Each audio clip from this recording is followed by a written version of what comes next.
Have you ever wondered what shaped the roots of English language and literature? Or how an island's political turmoil could breed a unique cultural identity? To answer these questions, we need to journey back to the Old English period, also known as the Anglo-Saxon period, which spans from the 5th century to the middle of the 12th century.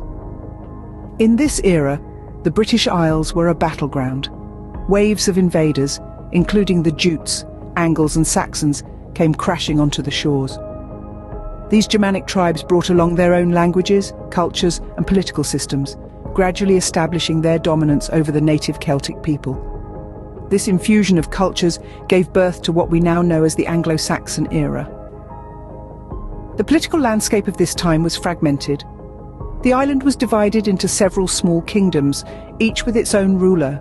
These kingdoms constantly battled each other for supremacy, creating an environment of unrest and instability. However, amidst this chaos, a distinct socio-political structure was taking shape. The concept of Witan, or Council of Wise Men, evolved, advising the king and playing a pivotal role in succession. This was the seed from which modern parliamentary democracy would eventually grow. Now let's delve into the literary and cultural aspects of this fascinating period. Language and literature were in their infancy, and yet they displayed an impressive richness. Old English, a blend of Germanic and Celtic influences, was the language of the land.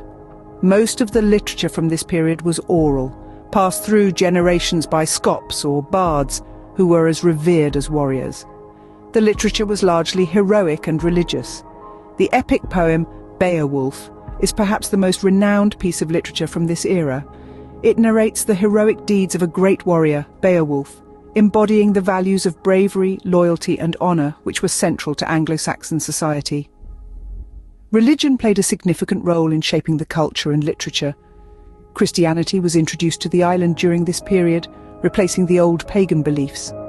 This transition is evident in pieces like The Dream of the Rood, where Christian themes are woven into a heroic narrative.